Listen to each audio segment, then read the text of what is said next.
The human brain is a wonder. Through folds of tissues and pulses of electricity, it lets us perceive, attempt to understand, and shape the world around us.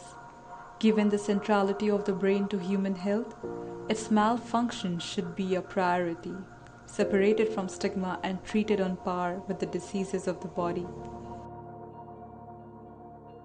Schizophrenia.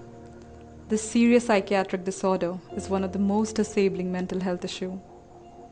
In India, where 1.35 billion people reside, the prevalence of schizophrenia is about 3 per thousand individual, more common in men, and in terms of age of onset, men tend to be younger by an average of 5 years than women when they develop schizophrenia.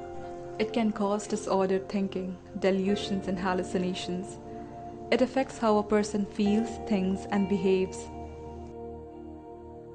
It's not like cancer, where we can see cells through a microscope, or like a visually impaired person we can see has trouble crossing the road. It affects each individual in a different manner and cannot be understood by those who don't have it. It's like having an imaginary friend that nobody else knows about. Talking about the symptoms of it, which have been categorized into 4: positive symptoms, negative symptoms, disorganized behavior, and catatonia. Positive symptoms include auditory hallucination, in which a person is able to hear whatever they are thinking.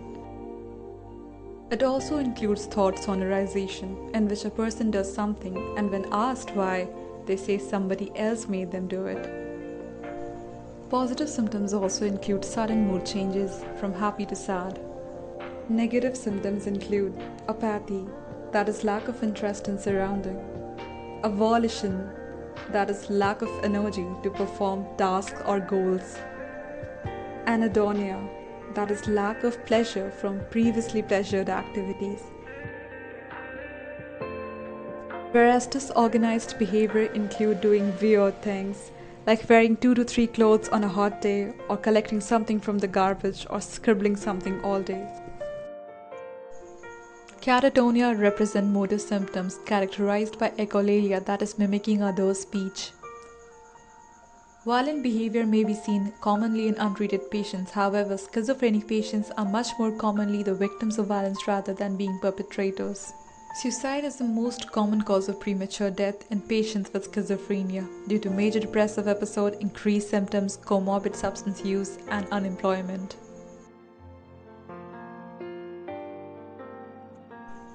What mental health needs is more sunlight, more candor, and more unashamed conversation. Let us pledge to stand with them and fight the battle together.